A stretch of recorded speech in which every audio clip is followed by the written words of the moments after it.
ছুটি হবে একটু পর সবাই ছিল তখন আমরা যখন বিল্ডিংটা পড়ে তখন এক সাইডে পড়ছিল, তো তখন সবাই আমরা নামানো শুরু করি। সিঁড়ি দিয়ে যে যেভাবে পারে নামানো শুরু করে। আমরা 1 নম্বর বিল্ডিং, 4 নম্বর বিল্ডিং, 5 নম্বর বিল্ডিং, 7 নম্বর বিল্ডিং সব হয়েছে 9 থেকে সেকেন্ড ইয়ার পর্যন্ত। তারা আলহামদুলিল্লাহ মোটামুটি সবাই সুস্থ আছে। আমাদের ভবন নাম্বার 1 নম্বর বিল্ডিং, জি 8 তলা ভবন। আর বিমানটা পড়ছে আপনার হলো জুনিয়র সেকশনে, ক্লাস প্লে থেকে 8 পর্যন্ত। 100 থেকে 150 মিটার হবে, খুব একটা না। ভবন 7, 8, মোট 7টা বিল্ডিং।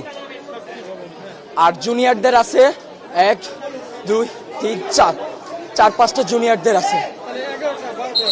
11টা, মোট 11টা বিল্ডিং। তার মধ্যে 7টা বিল্ডিং হয়েছে সিনিয়রদের, 9 থেকে 12 পর্যন্ত। আর প্লে থেকে 8 পর্যন্ত আপনার সব ছোট ছোট বিল্ডিং। ঢুকতে কয়টা বিল্ডিং আছে, 1 তলা টিন শিটের। আবার একটু সামনে গেলে ক্যান্টিনের সাথে 3 থেকে 4 তলা। হ্যাঁ, ওখানে জুনিয়ররা থাকে।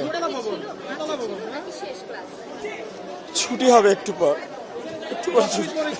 সবাই ছিল তখন তো এক সাইডে ছিল। সে আমাদের বিল্ডিং আহত না, আমি এখন নিজের চোখে দেখছি, আমি কন্ট্রোল করতে পারতেছি না।